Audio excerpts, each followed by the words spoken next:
I got another video for y'all. This Love After Lockup, Season 2, Episode 23. Let's get into it. So, funny how this nigga Mike was the one to be like, I think we should get a divorce. Then Sarah was like, you really said that in front of the kids? Like, I hate coming to this nigga defense. Y'all know that. But he literally did ask if you wanted to talk about it over dinner. So, for you to be like, oh, you want to do that in front of the kid? Girl, Aviana don't know what no damn divorce is. Her ass over there drawing in that coloring book. She can't even spell divorce or coloring or book. Like, fuck you talking about? So Sarah puts on her black scent and she starts going off. She like, so why don't you tell me you want to be with her? Why don't you tell me that you love her? Mike was like, I do love Maggie. I've been told you that. See, niggas be lying. That nigga definitely didn't tell you that. Like, you literally asked him next to the pool if he loved her, and his response was, and I quote, why you asking all these weak-ass questions?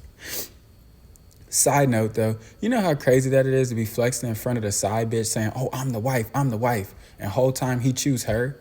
Like, y'all gotta stop riding hard for these niggas. That's how y'all get embarrassed. But what do I know? All I can do is continue to watch from the side. Sarah was like, how dare you get me pregnant and leave me? Yeah, you're right. How dare he get you pregnant? But how dare you let him get you pregnant expecting that he would stay? I'm kind of looking at both of y'all sus. This is the most honest we've seen Mike. He finally told Sarah he was with her just for the kids and he loves Sarah, but he's not in love with Sarah. Great job, Mike. We finally got here, and it only took us 21 40-minute episodes. Unbelievable. You know what would be nice, though, is if Sarah bowed out gracefully. Because after he said all that, she told me, I loved you. You were my everything. You were my world. And I'm sorry I wasn't the woman you need. Sarah, stand up. Oh, my God. Don't give him that. Please, I'm begging you. Give this nigga one last hug and watch him pull out the driveway as you wave. Like, it's not even... Please stop giving him this extraness. Well, Lizzie's trip was a waste of time. Excuse me. She told Scott that she didn't want to be with him anymore. Scott was like, all I did for you, I stayed with you through everything. Y'all want to say it for me? You're not getting a medal, nigga. Y'all should stop saying that shit because it's really embarrassing that people who would do nothing for you, you do anything and everything for. Like, please stop saying it. You're just embarrassing yourself more. But y'all want to know the best part is the fact that now she done with Scott's bitch ass. He was like, all I ever did was love you. She talking about some Scott, we weren't even together. Like, the nerve of this bitch is astounding. But hey, y'all want to be embarrassed so bad? I have nothing to say no more. I'm ready for this shit to be over. Sat up and told you that you cheated on her and y'all both knew that y'all wasn't together, but your goofy ass was so happy to see her that you went along with it. Charlene held you down. You had nothing to your name. She gave you a place to stay, and you finna shit on Charlene or say you don't want Charlene around you no more just to keep this treacherous, trifling ass bitch. Disgusting. Unbelievable. When they go back to Sarah and Mike, I'm confused because by the way Sarah's talking, you would think she left him. Like, she broke up with him. She's like, I can't do this anymore. I'm tired of taking care of Mike. He's a grown-ass man now. He should be able to do it on his own. Like, while all that is true, you literally would still be taking care of that grown-ass man had he not told you he chose Megan. Like, where was this energy before? This nigga's 28. You know what I'm saying? Like, he's 30. Like, cool, we round up that nigga's 30. He should have you should have been telling that nigga take care of himself. Like, I don't know, y'all. When we go to Andre and Lamar ends up getting into the bathroom, or I think Andrea just opened it, but when he does, he takes her phone. She tells him that she needs her phone because the kids are on a flight down here. He was like, I'll give you your phone once I get my birth certificate and card. And she talking about something, that's so stupid. Why would you take somebody's phone? Bitch, your kids are about to have no line of communication to you. Fuck this baby kid looking ass nigga. If he want to leave, let him leave. What the fuck? The fact y'all be choosing these people over your own blood is disgusting. And I mean, I get it sometimes. Your own blood ain't trustworthy and they ain't all that dependable or whatever. So sometimes friends or romantic relationships are tied in families. We even see it with Brittany. But it's like, come on, bruh. Like, this is not the case with nobody aside from her. Like, Clint was... I don't understand. Like, it's literally just Brittany. Nobody else can make that excuse. Maybe Tracy, but they said like her mother. I don't know. It's like, Clint, what does Tracy bring to the table? I'll wait. And if you say her good looks, I will murder you, nigga. Andrea, what does Lamar bring to the table? You can't say anything but weed. And frankly, I don't even think he got that. The only time I see this nigga spark up is around his people. So Clint and Tracy get married again, or they re-say their vows. Who the fuck knows? But anyway, congrats, kumbaya. Now let's go do some coke. No? Not funny? Too soon? Come on, guys. They'll be fine. Mike catches up with his mom and Day Day to tell them he's off parole. They was like, what's the first thing you gonna do? He was like, I'm gonna take a flight to Texas and see where Megan stand. And his mom got in her confessional like, Megan came into the situation and just ruined it all. Where's this nigga's accountability? That's the reason your son is in the position he's in now, because you don't hold him accountable for shit.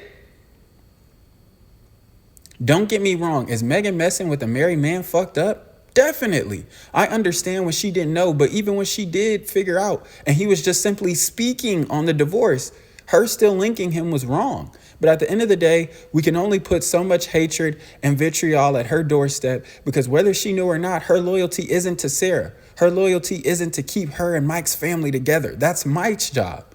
That man didn't want to be with Sarah because he didn't want to. At the end of the day, there's nothing that could have changed this outcome. They not teenagers or who they was years ago. I can't sit over here and be like, oh, Sarah should have stopped nagging him and it would have worked out, because we don't know that. And he deserved to be nagged for his actions. We can't say if Megan never approached him or talked to him. We don't know. And lastly, why is his mother acting as if he's an angel? You said in your first intro confessional that man was a ladies' man. And not only that, this nigga Mike been cheating on Sarah their whole relationship. If it wasn't Megan, it was going to be some other bitch. Let's stop with that. Well, Sarah was a good woman. And what? That don't matter. Good people get played all the time. Those are the people that get hurt and played the most. Being a good person gets you hurt in these streets, nigga. Taking advantage of, nigga. Get your lunch taken. Get your lunch taken, nigga. Kill or be killed. Eat or be eaten. You leave with nothing now. Now that nigga Mike left, and Sarah, what do you got to show for her? And please don't say the kids. They sweet, but all you could say is you a BM. Like, that's not a flex. Man, never put a ring on it. And he not with you either.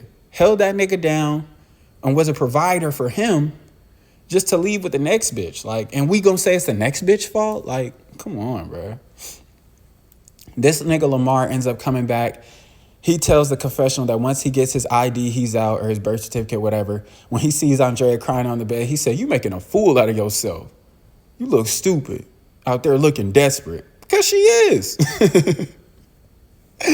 Only somebody desperate would do what she's doing to keep a man. And you're not even a good man, which shows how desperate she really is. You're not even a good man. Come on, Savannah. So like we said earlier, Mike is going to see Megan. On the way there, he gets a call, and it's a random woman that was like, oh, I just picked up the kids. And of course, us on this channel already knew he was talking to other women, because we've already discussed how this nigga might be getting around. That's not the part that's getting me. I more so was thinking to myself, knowing his box cutter crazy ass, could this be one of his other baby mama? Like, could these be his kids? Like, that goes back to what I'm saying about the producers not knowing how to run a show. Y'all got to be messy and ask the details. The dumbass cameraman in the car talking about, was that Megan? Nigga, does Megan have kids? Like, come on, bro. Not only that, but the first thing this nigga said when he answered, and she asked, like, oh, what was he doing? He's like, oh, I'm at work. Nigga, Megan know this nigga don't have no goddamn job. You knew that was, that's why I said this. Does anybody use context clues anymore? Does anybody put two and two together? Like, it's crazy. So, y'all, I looked up where the rest of this season is, because you know how you get a preview of the next episode. The next episode said it was going to be completely different couples and shit. So for my research, I'm figuring out that these episodes are scattered all over the place, all over different platforms. I'm not finna go through the groundwork because, why didn't they just put these shits on here? Like, it doesn't make sense to me. So With that, I'm going to say that this is the end of season 2, even though the next episode is still considered as season 2, and I'm going to probably still title it the same. It's the end of this cast. So props to these people. There's not a chance, and there's not a snowball chance in hell that I will ever be doing this. But props to all these people. Props to y'all for watching this season because, I mean, we're, like I said, we're about to have new people, whatever. I appreciate y'all if y'all like to subscribe, and I appreciate it if you don't. I mean, it really doesn't matter. But anyway, don't forget to like and subscribe, share, cash, friends, forget about